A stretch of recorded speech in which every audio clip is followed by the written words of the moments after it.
Good morning, everyone. So people are still coming in, but well, let's start. So my name is Anna Handschuh. I'm the curator and host of the International Trek. And today we start this International Trek with the first session, which is also part of the pre-summit. And all international Trek sessions will be online. This is the huge advantage of having a pandemic, that you learn how to bring the best of both worlds together. Well, we have this panel with Cécile Sevrin and Maud Caillaux. And this is a session on finance as a tool for change, myth or reality. And we have a really interesting panel with an impact investor and a co-founder of a sustainable neobank. When do you have this combination? So welcome, Cécile and Maud. I'm looking forward to have a conversation with you. And there's still coming people in. Great. So a pre-summit apparently works really well. Let me introduce you, Cécile and Maud. Cécile Sevrin is the co-founder, head of impact measurement and management at Time. She's based in Luxembourg. In this role, she also trains universities or professional associations on impact, sustainable finance, impact metrics, and gender smart investing. She's also promoting awareness and engagement in impact investing within the European Business Angel Network. And she's involved as an advisor in several European impact funds. She is herself still an active business angel and even a jury member of the European Innovation Council Accelerator.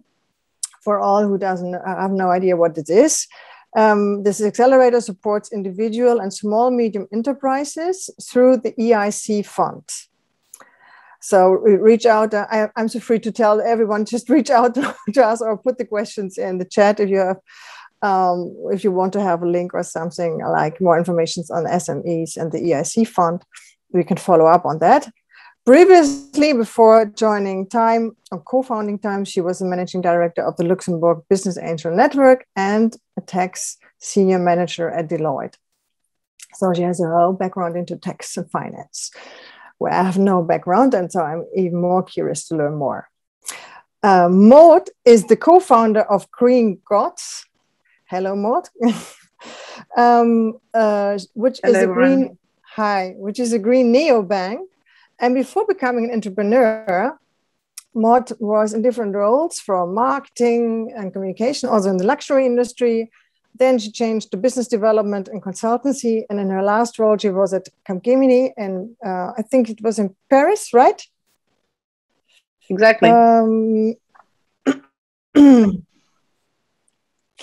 then she was working for financial services. And yesterday I checked her LinkedIn and I was laughing a little bit because she mentioned there, officially, I powered French leading bank financial services with groundbreaking data and IE. Non-officially did some great slides, also learned nice stuff about our banking system. Well, I think this is an awesome precondition to start a green neobank. So welcome both. Happy to have you. Thank you, Hannah. So Hi. So how will we do this session? We thought that it makes sense that Cécile just kicks it off with a short presentation for a couple of minutes, telling a little bit what time is and her perspective on impact investing, and the definition also of impact investing. And then we take it from there and we have a conversation. And please feel free to put your questions already in the chat. So, well, let's see how this conversation evolves, and I'm happy to take the questions already during our conversation. Okay, so let's see. Cécile, can you share your screen? You're still muted. No, you're not. Yes, all good. I'm going to share my screen now.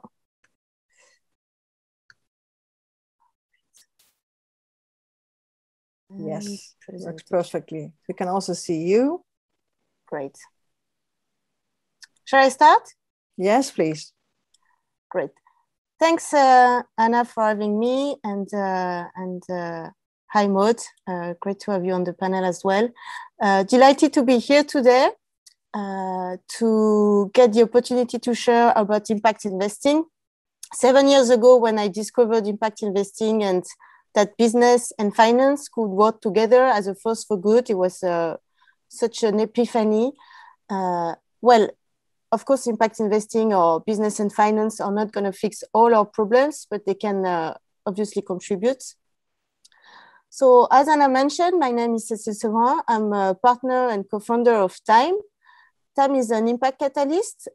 So we do our best to drive finance towards social impact through advisory, advocacy, and education programs.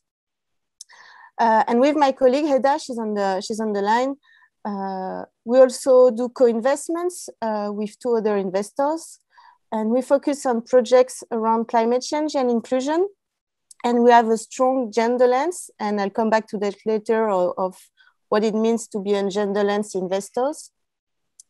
But before we jump to a conversation with Maud and Anna, I wanted to give you a few fundamentals around impact investing. So as you can read, the global impact investing networks define impact investments as investments made with the intention to generate positive, measurable, social, and environmental impact alongside a financial return. I'd like you to look at 4 core characteristics of impact investing. First, intentionality. It means that as an impact investor, you do impact investing by design, not by default.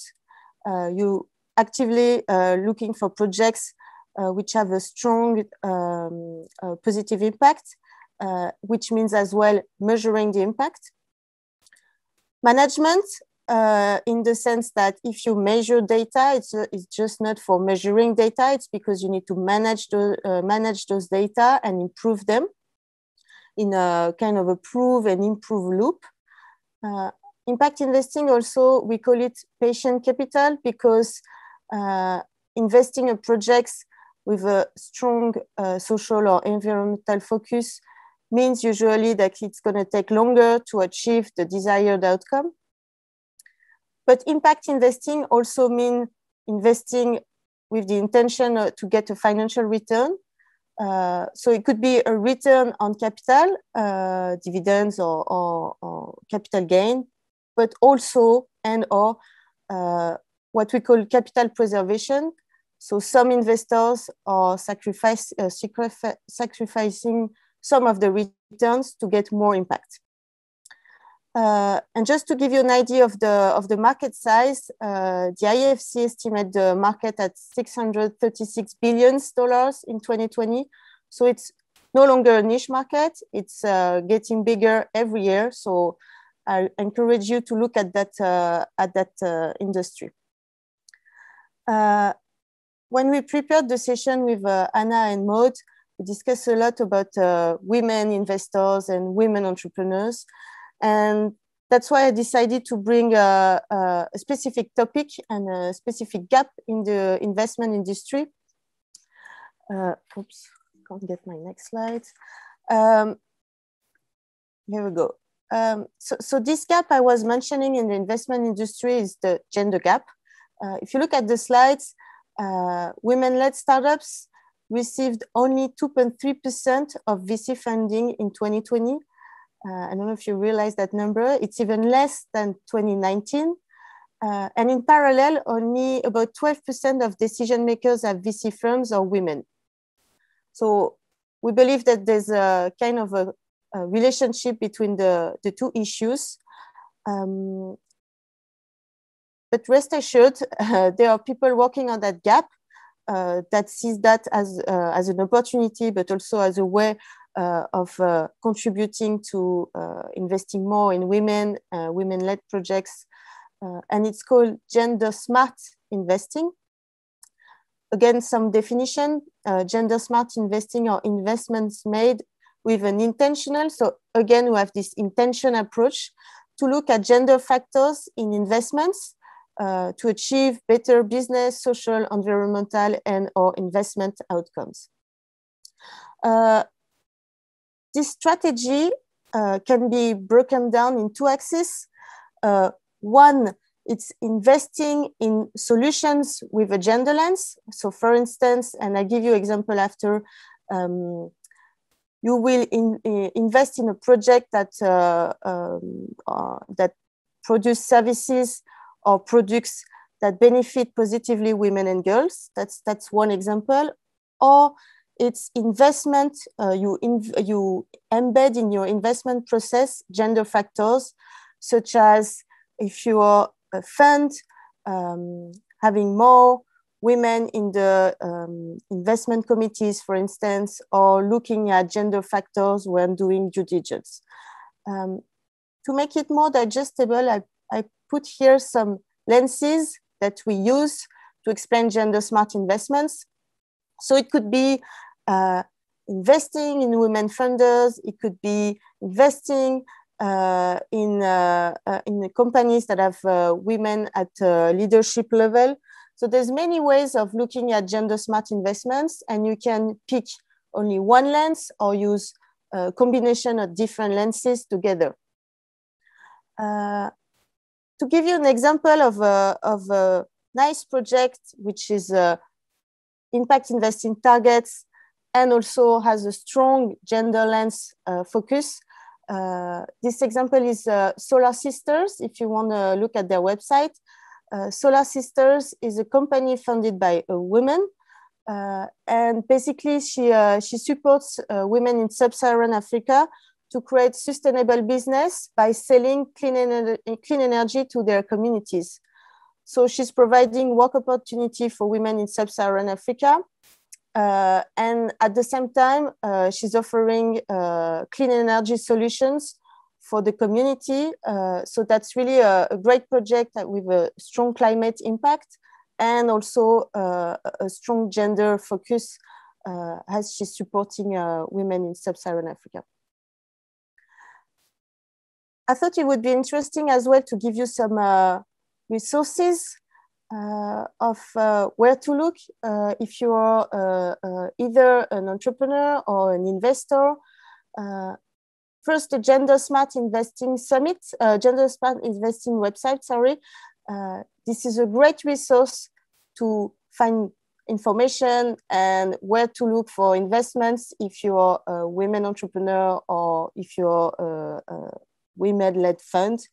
There's a lot of pocket of capital to finance women entrepreneurs. If you're an investor and you're interested by starting impact investing, you can look at Tonic and PIMWIMIC. They are investors network, impact investor networks. And if you're an entrepreneur and you're fundraising, you can look at Project Sage 3.0. This is this project tracks VC and private equity funds with an explicit gender lens. That's a nice way of finding ways to finance your company if you're a women-led enterprise. You have Ananda, based in Munich. This is a great impact fund. I really recommend that you look at their website and the type of company they are financing. There's Faser as well, which is the financing arm of Ashoka. They're also based in Germany. Flame is an accelerator for women tech entrepreneurs. They have a strong gender lens focus. Again, you can apply if you need accelerator services. And finally, there's Impact Alpha. This is a impact investing newsletter media, which provide newsletter every day. This is really a great source of resources and information on impact investing. Voila, this was a quick overview of gender smart investing and impact investing, just to give you some nuggets of information about that, and which will be the basis for discussion afterwards. And now I'm happy to hear any questions from Anna. And I'm going to stop share. Thanks a lot, Tessie. Yes, so I'm just having a look at the chat. Thanks, Hedda, for putting all the links in. That's great. Solar Sisters, by the way, a great name. So thanks a lot. It's really interesting also for me. I had no idea that gender smart investing as a term exists. Of course, it makes sense, but that this is even a term. And of course, after behind the term, there is a whole concept, which is also new for me. Can you take us a little bit through your investment journey? Because you're still an angel investor, and you're now investing, as I understood. You start at the seed stage, right? Can you take us a little bit through these stages? Where are you most active, and how? So just to bring a piece of information, Time itself is not an investment vehicle. We invest individually with my colleague Heda and 2 other investors. So yeah, we do some seed investments in terms of instrument, could be equity or convertible loans or loans. And we also do invest in funds, impact funds. So always with a strong, make sure that there's a strong social or environmental impact. And we add on top of that a gender lens. And as I mentioned, there's different ways of looking at gender smart investing and the lenses you could apply when doing your due diligence or your screening. And we discussed this already yesterday when we prepared the session. So I think this is really interesting for, I'm not sure if everyone really understands this concept, or perhaps it was just that I didn't understand it. And now I'm putting it on the rest. But basically for instance, you have a startup which has a purely male founders team. The solutions are in the climate space, or it's a social entrepreneurship concept. Then you still go for it, but you add then the gender factors in the whole investment process. So I would say it depends. We could invest in an all-male team, but as I mentioned, gender lens investing, it's not only about investing in women funders.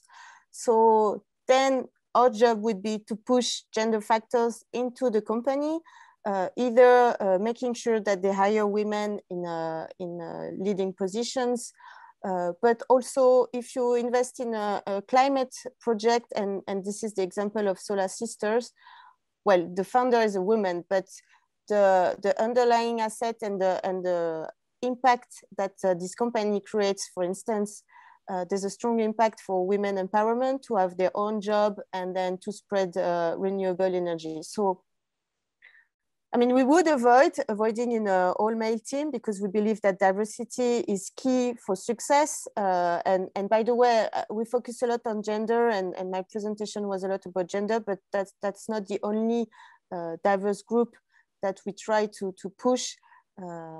It's just the entry point, and it's an easy one to explain. But we also look at other type of diversity when we invest. Yeah. Thanks, Hannah. I'm just reading your comment. Great. So can you tell us, I mean, I'm curious, how do you embed this actually in the process? I mean, is this binding? Is it mandatory? And do you have an example how you did that? The gender factors? Mm-hmm. Yes. So far, that's never been a binding process, or we never enforced that in the, let's say, in the legal documentation. So it's more about co-creating with the entrepreneur. So if it's already a woman, I mean, that's already that.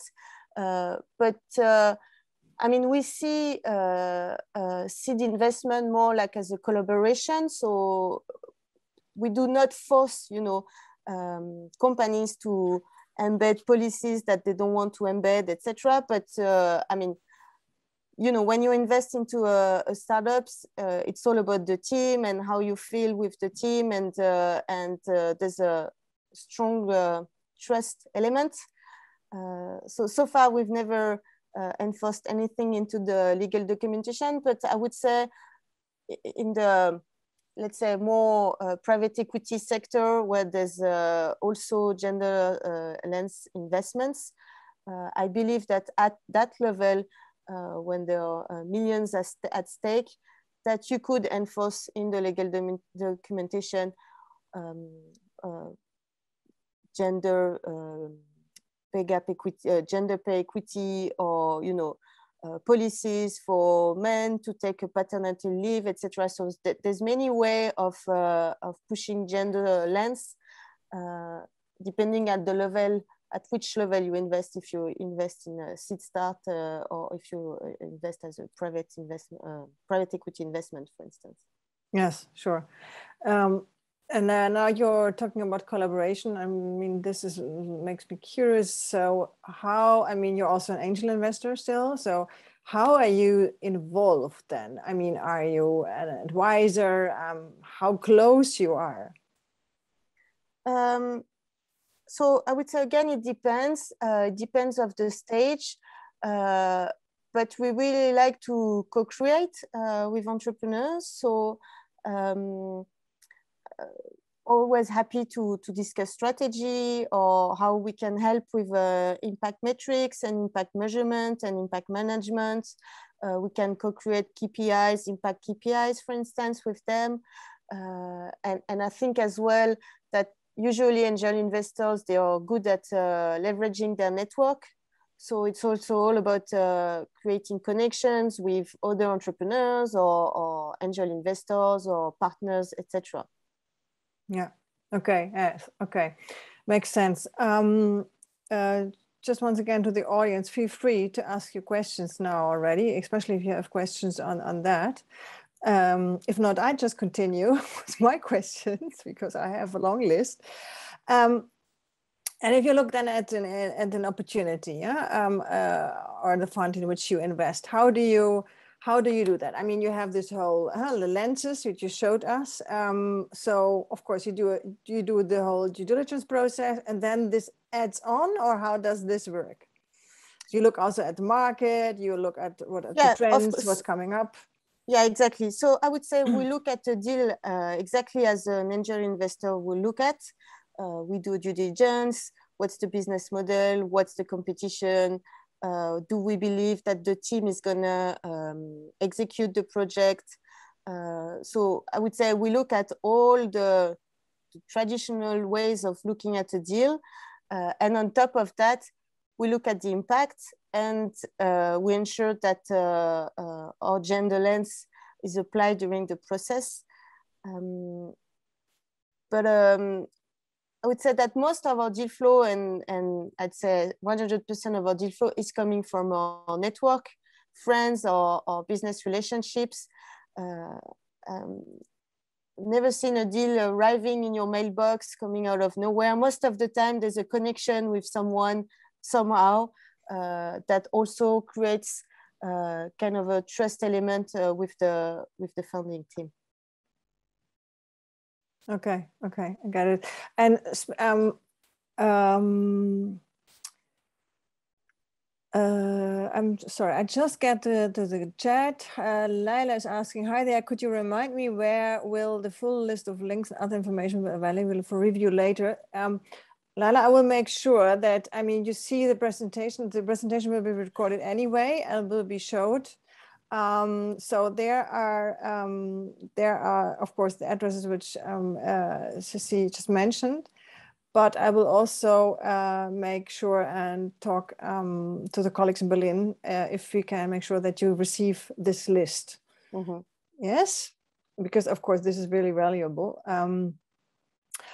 So, and then I'm curious, I mean, is there a showstopper? I mean, what are the top, of course there are showstoppers, what are the top 3 showstoppers not to go ahead with something? And say, well, no, sorry, but... I mean, there's definitely the team. An all-male team could be a showstopper, could be, it's not necessarily. And also it depends, you know, when you ask question about, I see there's only men in this team, the advisory team, the investors, the founding team, etc. It also depends how they reply when you kind of challenge them. That's also sometimes kind of a clue of how they perceive gender. I think if we look at our investment process, that's also the geography or the sector. If it's an industry you don't know nothing about, or geography that you don't have any partners or understanding of how the market works, that's also something we will not pursue. Yes, yeah, sure, makes sense.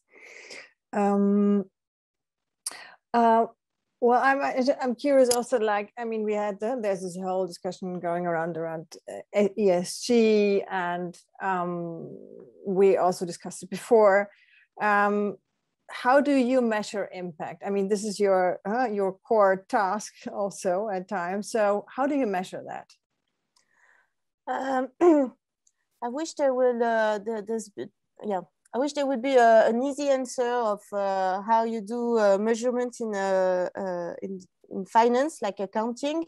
There's an easy process in accounting. Unfortunately, when it comes to measuring impact, there's no easy way to go. It's a combination of different tools. You have the SDGs, the United Nations Sustainable Development Goals, that are the starting point usually to do due diligence and screening, or at least screening. For instance, we like to invest in project addressing SDG 13, climate change. So that helps us filtering out the pipeline. And once you identify a project you like, usually we work with the entrepreneur on a couple of key metrics that they think they can collect data and report on. The more the company becomes mature, and the more the impact measurement and management process will mature as well. So we use, for instance, metrics out of Iris Plus. Iris Plus is a website with this is a taxonomy for impact metrics. So we can use metrics from Iris Plus.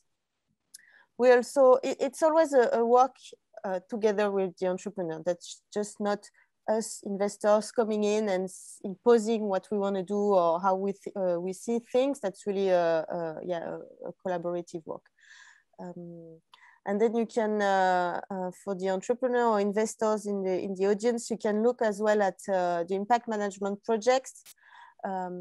This is a platform that reach consensus with many actors in the impact investing space and social entrepreneurship space.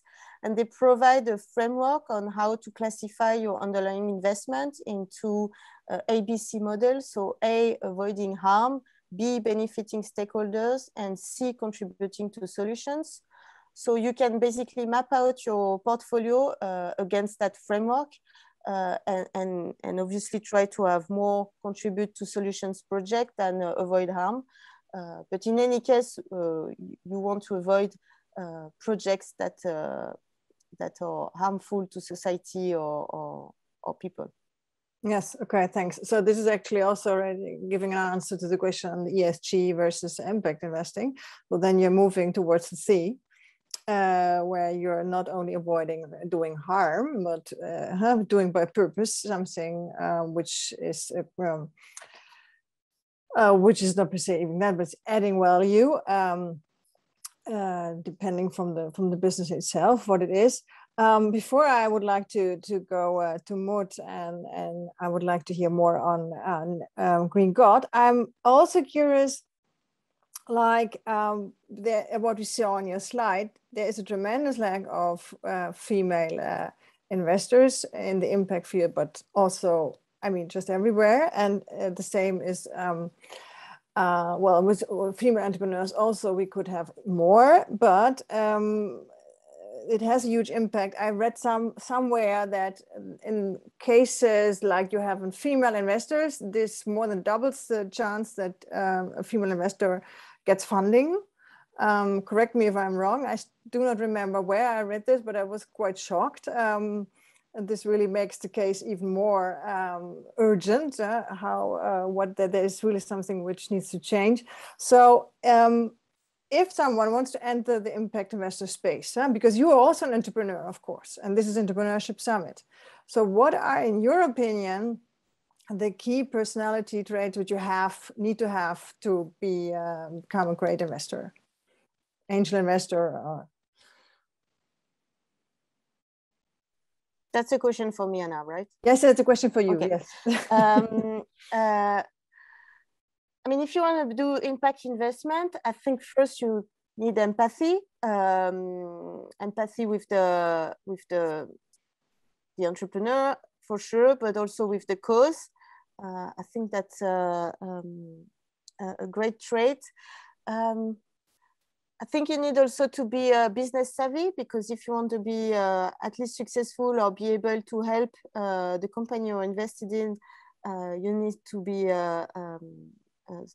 to have business acumen. And I'd say as well as for any business angel, you need also to leverage your network and be connected to make sure to make the right connection and introduction between the entrepreneur and the ecosystem. Yes. Okay, makes sense. And now let's talk about last question before we hand over, because then now we're talking to a female founder in a different field, at least on the other side of the table. Huh? Is that something which, especially female founders, as you would see, is there something like a strength what they can bring to the table, what they're perhaps not aware of? But I know that there are many women listening to this session, and the Entrepreneurship Summit, we have many women. They are in the audience. Is there something which they are not aware of, but is a special strength of particular women founders? I mean, I'd like more to talk about feminine traits or masculine traits that you can find in women and men. But I mean, most of the time you see that women are really resilient. It's harder for women to be in the entrepreneurship world. So most of the time they have a lot of strengths to be in this world. So I would say, yeah, resilience is one of them. And then maybe that's a cliche, but I think women are super good at multitasking, managing everything from a business with a lot of moving parts to private life as well. So yeah, I would say resilient first, and probably multitasking. Yeah, you yourself, you're a mother of a young child, so you're the best example yourself for being resilient and multitasking. I remember how we prepared the session. So thank you so much. We get back to you. Now I would like to have Maud. Maud, can you hear us? Yeah, I'm here. Perfect, excellent. So, Maud, take us a little bit through the journey of Got Green, because what is it actually, and why on earth did you have the idea to found the bank? I myself was in the founding team of Triodos Bank in Germany. I know what it takes, but well, let's dive deep in this whole topic from green neobanks and the new generation actually of sustainable banks. Of course. So hi everyone, my name is Maud. I'm a co-founder of GreenGot. GreenGot is a green neobank in France. Why did we start that crazy and ambitious project?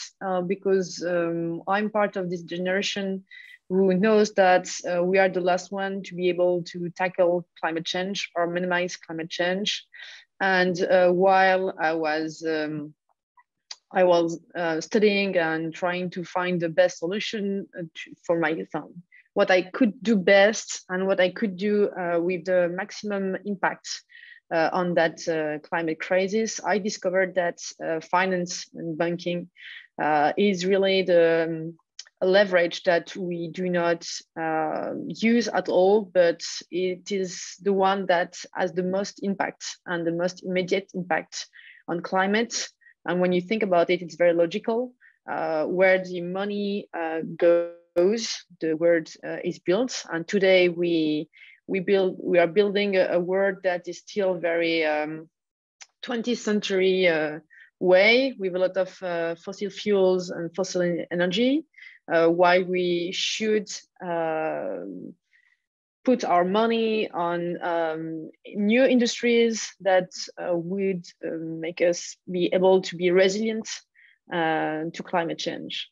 So we, in the funding team, we have all been, we all worked in the finance sector, but it's not why we launched Green Guts. We launched Green Gut because today banking industry has the most power to tackle climate change the most rapidly way.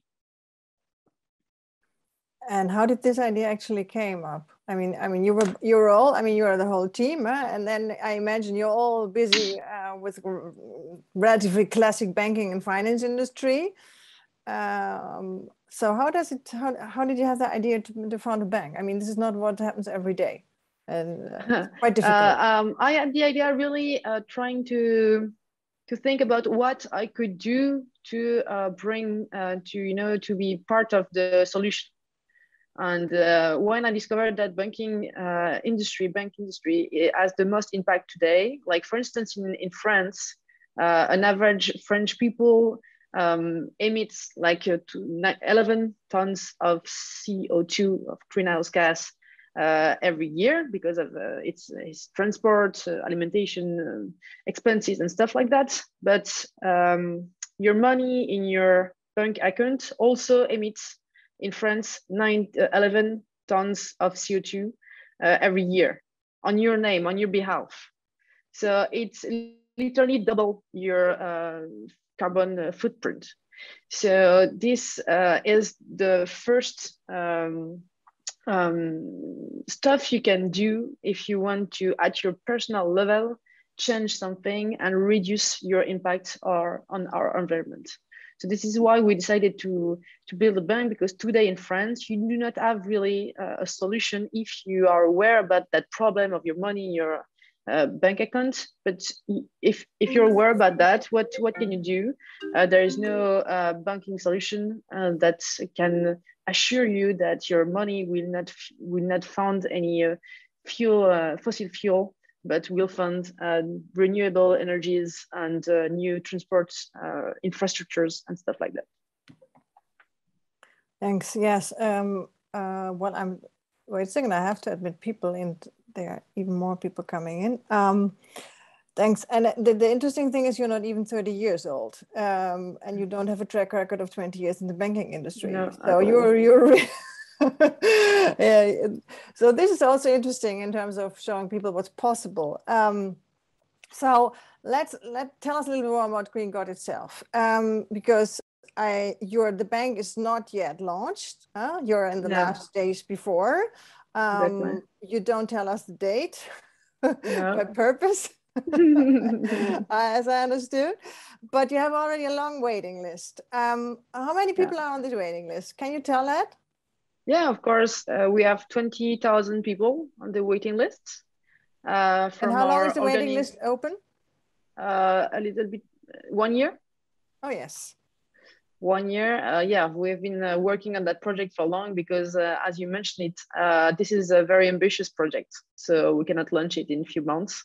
We have been working on it for a little bit more than 1 year now. We have a full team of 20 people working on that every day. And because it's a very ambitious project and because the banking system is very controlled, and of course, this is completely normal. We have to bend through, compliance and stuff like that are very long to implement. So this is why it's taking a long time. But what is really Green Gut? Green Gut is a saving account, a current account, and a debit card. In terms of banking products, so you have a current account, right? You have a card which works. Exactly. You already tested the card. You told me yesterday or this morning. Yeah. And now, if I look at please, guys, have a look at the website while we're speaking. It's interesting to see when I come on the website. It's in French. Sorry, in French, but you get the idea. I mean, you don't need to speak French that well. So there I find an CO2 calculator, right, for my account. So how Exactly. how will this work, and how will this be linked to my account? How can you calculate how much CO2 I'm saving with putting my having my salary, for instance, on this? Because we know where your money is going, and through calculation, there's different scope of how to calculate your CO2 footprint. I mean, we are working with partners that this is basically their work, their expertise. Of course, we are not expert in that field. It is a very hard work with a lot of research to make and to do, and a lot of calculation. But we have extra financial data that enable us to know how much CO2 is emitted with every euro invested in that project or that project. So this is why we can say with Gringot, you will be able to save that amount of CO2. Of course, it will never be zero CO2. That doesn't exist, but it will reduce consistently your carbon footprint. And that calculator you have on the website, we did it with the data of few associations like Oxfam or Rainforest Action. So that's again, it's like a very long work of research, a few years, a few months of people full-time exploring all the data and documents of the different banks. So what we did is just putting it into an algorithm that tell you exactly how much CO2 your money at a bank emits, and you can choose your bank. You can choose, of course, how much money you have on that account, and you have the results. Okay, thanks. Cécile, please feel free to ask questions. I mean, this is a conversation, ideally. Sure. And the same. Actually, I have one question. Yes, I saw that. French-based residents or so far, the bank? Sorry? Yeah, we are French-based. Yeah, but to get a card or an account, you need to be French? European. Okay, very cool. European. So the website will be soon also in English, right? Yeah. We have a lot of things on our to-do lists, but, of course, and this is something that we need to do because we have also a part of our team that speak only English. Like one of our developers is German, the other one is from Deutschland. So this is something that we plan to do very soon. Great. Okay. So, well, let's stick just to this impact issue because this is apparently, I mean, you're an impact brand, basically. Yeah, what you're selling is not a banking product, but you're selling the possibility to have an impact. So, because money is doing something, of course. Exactly. You say of course, but in France, we are not really aware that our money can have an impact. The first time I talk about my project to a friend, and saying like, your money at the bank is polluting on your behalf. You just look at me and say like, oh, it's because the banks, as they have many computers, So we do not understand in France, maybe because we are not really friends with the financial sectors, that our money is not waiting for us somewhere in the bank, just waiting for us to withdraw it. But it has an amazing life, and it enabled many things and many projects around us and in the entire world. So this is why what we want to change, because today the projects that it enables are not the projects we want for our future. Yes. And I can tell you, unfortunately, the inconvenient truth is that this was not different 10 years ago in Germany. People just do not understand that money is not lying on a in a bank, but that you work with it. Exactly. So that's interesting that because you also need to educate apparently people still, on a basic our big challenge. We need to we are a solution to a problem that is not known. The climate change, climate crisis is a very well-known problem today, and very, very well-known issue. But the fact that your money at your bank account, in your bank account, has an impact is really not something known, something that people understand, or just that is interesting for them. So this is why we are very present and dynamic on our communication department, because this is very important for us to be able to transmit that message, you know, that please be interested in what your money enables in our world, because this is your money, because this is what you earn for your entire life. And this must be also your choice. It's your money, it's your impact, you know? Yeah. So we do many things in communication to try to make people comfortable with finance, and for them, you know, to take back that subject and to be able to talk about it. Yeah. I'm just looking at the chat, but there is no question up to now, but though I continue, because I'm also interested in, oh, here's a question. Yes.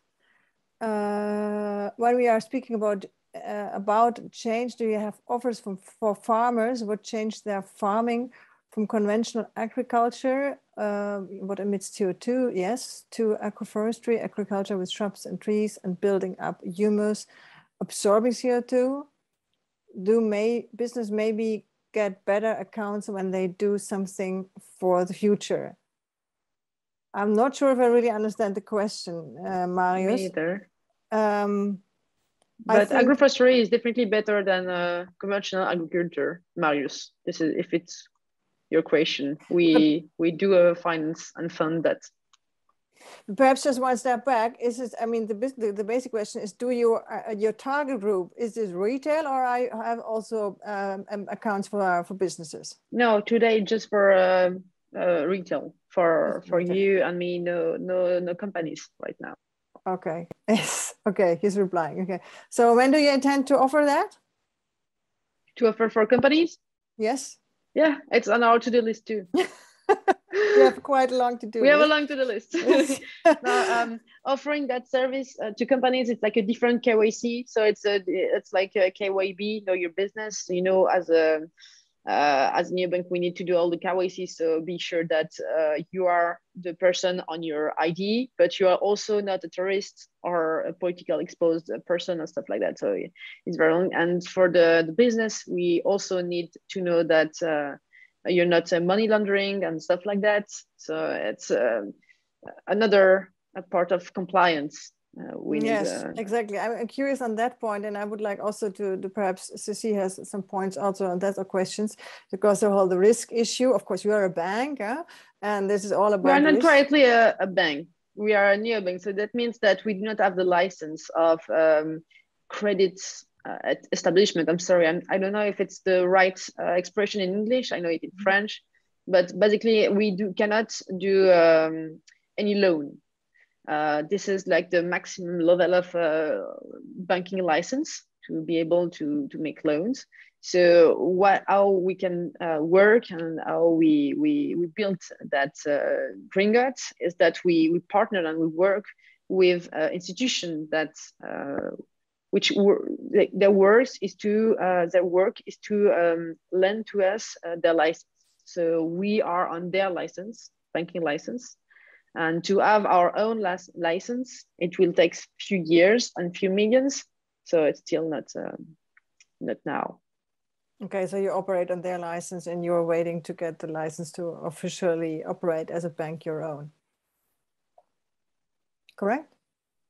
Yeah. Okay. And if I would have my account, could I, for instance, choose where will be invested? Which project will be financed?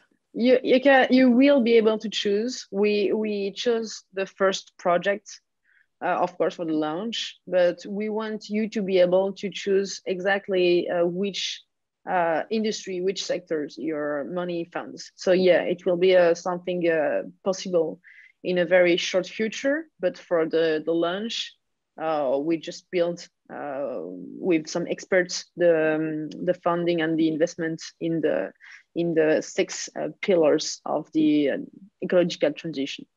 And these are the 6 pillars? So it's a new agriculture, like Marius said. This is renewable energy also. You have transport, low footprint, low carbon transport. You have all the industry about water and drinkable water. This will be a big issue in the future.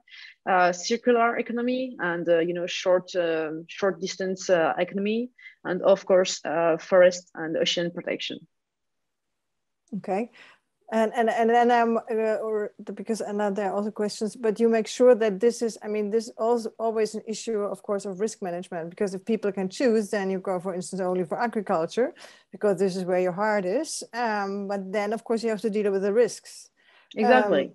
So we have to deal with risk, liquidity, rentability. Rentability? How do you say in English? And the fact that it's green. So we have to deal with many KPIs. Yes. Cécile, do you have a question on that still, on the risk issue? Because then I would go, otherwise I would go to the questions in the chat. No, I have a question after, but let's take the question from the chat maybe first. Yes, so I have a question here from Laila. Currently a bank I know of that somewhat do what you aim to do. Their banking fees are a fair bit higher than other banks, which puts people off and they will stick to what they are used to. Is that an issue you are looking into, having a plan for banking fees for your customers? Or is your model different anyway? Given French common rules around banking might be different altogether. So basically, the question is about, I think, how fees. Yes, exactly. How high are the fees and how accessible is it, the product? So we are €6 per month. So this is something kind of affordable for everyone. Depends how you think that putting your money in the world, building the future is important to you. This is if it's a priority for you or not. Compared to other traditional banks in France, this is not a higher fee, on the contrary. But compared to other neobanks like N26 or Revolut, which are free, this is higher, of course. Okay, and then is another question in it. I get back to you, Christophe. Laila is just adding, and international transfers, use of different currency, will that be comparable to other banks in terms of fees, international fees, withdrawing money from ATMs, etc.? So no, it's not comparable because we are free. We are free on international transfer and use of different currency. So this is not a feature that traditional banks have, but we have. So that's something we are very proud of. But for the ATMs and money withdrawing, you will be there will be like three withdrawal free each month, and then it will be charged €1. Okay, thanks. And Christoph is asking, are you cooperating with German banks like GLS Bank or others? No German banks. No, sorry, not yet. Christoph. But maybe. Well, you're a European bank.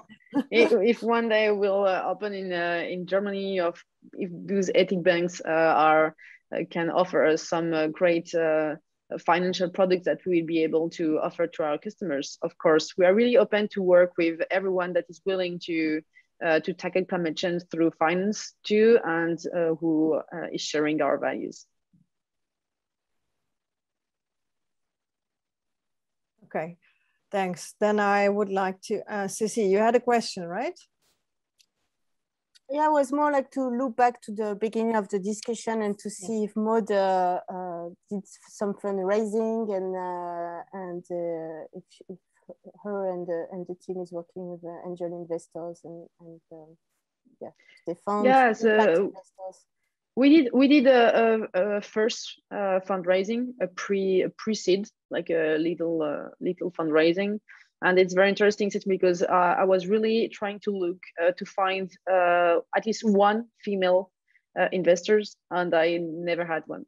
We have only male business angels, and we are currently opening a new fundraising for the seed round. And I hope I will find for that round some female investors or funds that are led by women, but because I think it's very important, and also as a female entrepreneur and president of that startup, I think sometimes if I'm with other women, maybe they will know better what I'm going through, because of course when you're in the finance industry, on top of that, sometimes being a young female entrepreneur is not an advantage. Sometimes it is, of course, because I'm like kind of little ovni in the French industry for that. But sometimes like, okay, where are the men? Well, I think you should really you should take this on Mrs. after our interview. Yeah, I'm sure she has ideas on that. That's the whole idea. I mean, really, we're really trying to build the community, and also in the international space, because at the end of the day, we are all in Europe. Perhaps you want to tell us how many investors did you find, and it took you 3 months, right? Yeah, the first process was very long because, of course, I mean, I can understand we didn't have any track record. The product is very, very ambitious.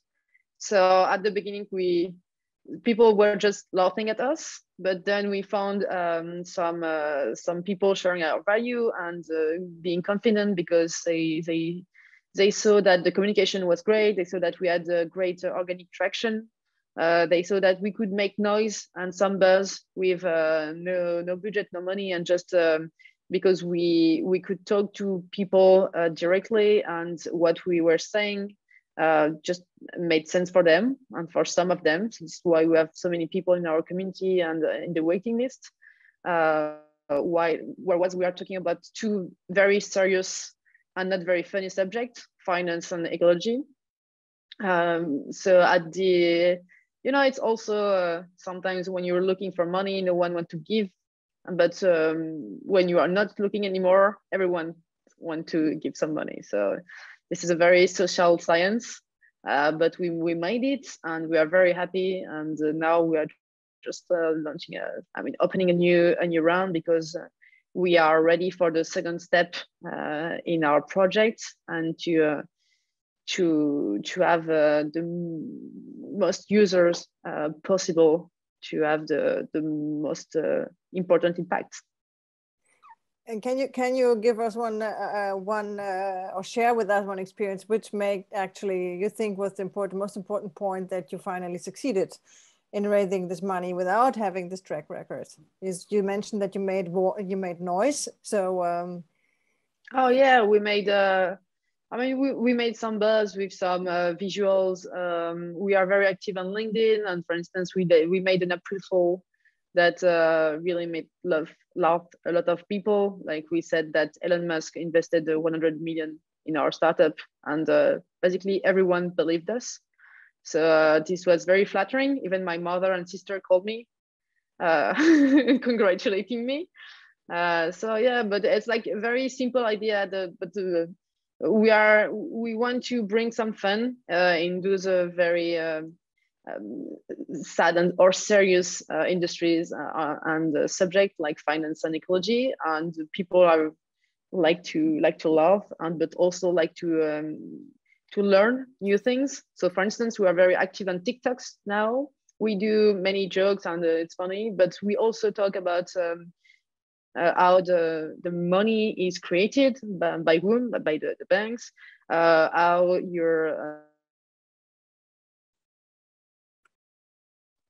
sorry, can you hear me? Yes. Okay. And how your money is polluting in your bank, and with that, we take like 10K followers in one day when we just speak about that subject. So it's very interesting to see that people are very willing to know more about that issues and how the system works, because we are never taught about how it works. I mean, I went to high school, I went to classe préparatoire, which is like a very serious stuff in France. I went to business school, and I never learned how our money is created. So this is a very important subject, and this is how our system works. And this is something that people like to know. So thank you very much. Cécile, do you have one question left, or is there one question left from the audience? Cécile? I'm sure I'm going to have a side discussion with Maud. I can ask my questions. Perfect, Cécile. Great, great.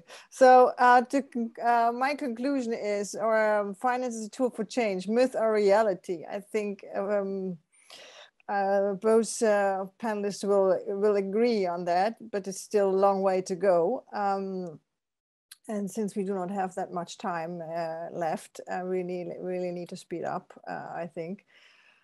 And I think we had two great examples from well, let's say fire starters.